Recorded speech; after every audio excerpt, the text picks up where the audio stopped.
Hello everyone, welcome to another Shopify tutorial video. Today in this video, I will show you how to link and connect Shopify to Etsy. Now before we get started, make sure to subscribe down below and let's get started. So first of all, make sure to log in into your Shopify account and make sure to log in your Etsy account. And as you can see, in order to link Shopify to your Etsy store, you need to have a product listings on Etsy ready. So make sure you have product listings on Etsy ready. Then you can then go onto Shopify and download the Etsy Marketplace integration app in the Shopify App Store.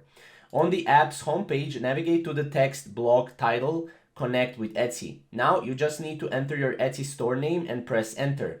On the following page, you just click allow access, and with that, your Shopify store will be integrated with Etsy.